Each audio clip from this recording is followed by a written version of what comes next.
ठीक है, तो हम स्टेप बाय स्टेप रिजॉल्व कर लेते हैं सारी चीज़ों को।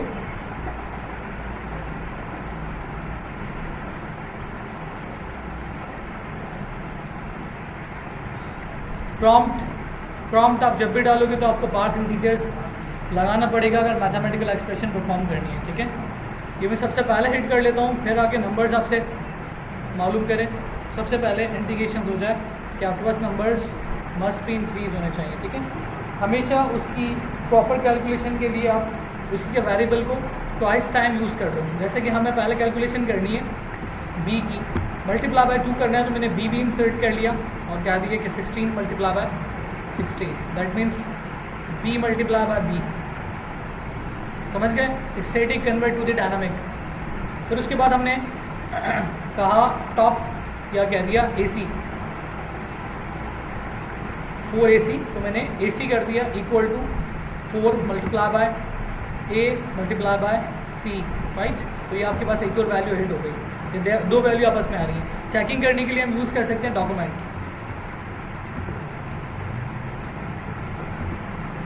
डॉट राइट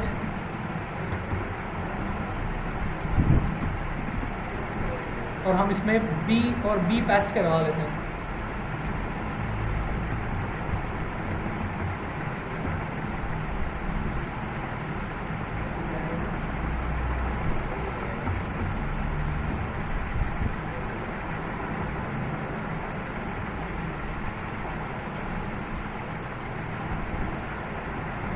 अब ये दोनों मैंने अलग अलग शूट करवाए।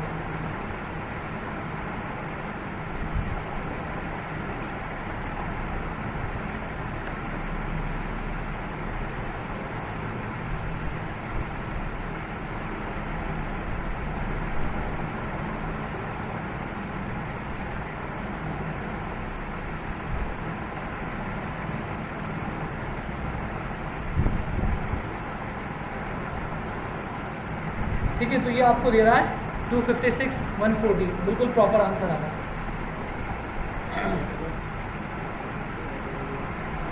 दूसरी वैल्यू कर ली मैंने, इसका नाम रख लिया टॉप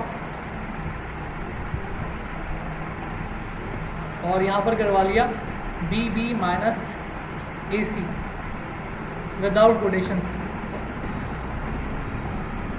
टॉप वैल्यू हम लोगों ने हिट कर ली इस पर रहते हुए।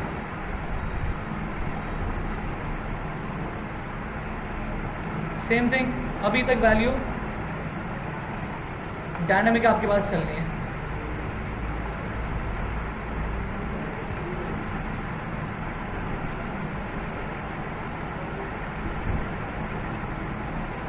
क्लियर है, चेक कर लो एक दफ़ा प्रॉपर। जो चीज़ इसके प्री डिफाइंड फंक्शन पर चलेगी, जो वर्ड इसके प्री डिफाइंड फंक्शन पर चलेगा वो वैलिडेट नहीं कर पाएगा। टॉप इसका प्री डिफाइंड फंक्शन है, अलर्ट प्री डिफाइंड फंक्शन है, वो एज अ वेरिएबल काम नहीं कर सकते। पार्ट्स इंटीजर इसका प्री डिफाइंड फंक्शन है, तो वेरिएबल में काम नहीं कर सकता। ठीक है, लेकिन आपके पास जो सिंगल वर्ड होता है वो काम करता है स्मॉल कैप से, और जो 2 वर्ड्स होंगे वो काम करेंगे कैमल कैडिंग फंक्शन से। जावास्क्रिप्ट फॉर्म करता है कैमल कैडिंग फंक्शन। कैमल पता है आप लोगों को ऊँट को कहता है। जो 2 कोहान वाला ऊँट होता है उसका एक जो कोहान होता है वो छोटा होता है, दूसरा कोहान बड़ा होता है, इसलिए यहाँ से कैमल कैडिंग फंक्शन फॉर्म हुआ है। अगर आपको याद हो, मैंने पार्ट्स इंटीजर आपको पढ़ाया था, आपके पास अभी लगा हुआ अभी कहीं पर भी, तो उसमें नोटिस करो पार्ट्स का P स्मॉल है और इंटीजर का I कैपिटल है। आप लोगों ने क्वेश्चन नहीं पूछा क्योंकि आप लोग क्वेश्चन पूछते बड़े कम हो। तो जितने भी इसके प्री डिफाइंड फंक्शन होंगे 2 वर्ड्स से ज़्यादा, 2 या 2 से ज़्यादा के जितने भी फंक्शंस होंगे वो हमेशा कैमल कैडिंग फंक्शन पे चलेंगे। नज़र आ रहा है कि पहला स्मॉल है और दूसरा बड़ा है। अगर आगे चल के हम लोग पढ़ेंगे document dot gate element by ID, ये बहुत सारे होगा, तो डॉक्यूमेंट का D स्मॉल होगा, उसके बाद जितने भी वर्ड्स उसमें आएंगे उसका फर्स्ट लेटर कैपिटल होगा। डॉक्यूमेंट डॉट गेट का, ठीक है, अभी गेट एलिमेंट बाय ID सब कैपिटल होते जाएंगे। एलिमेंट का E बड़ा होगा, ID का I बड़ा होगा, ठीक है। इस तरीके से भाई आप लोग प्लीज़ थोड़ा सा वेट कीजिएगा, लाइट स्विच कर रहे हैं।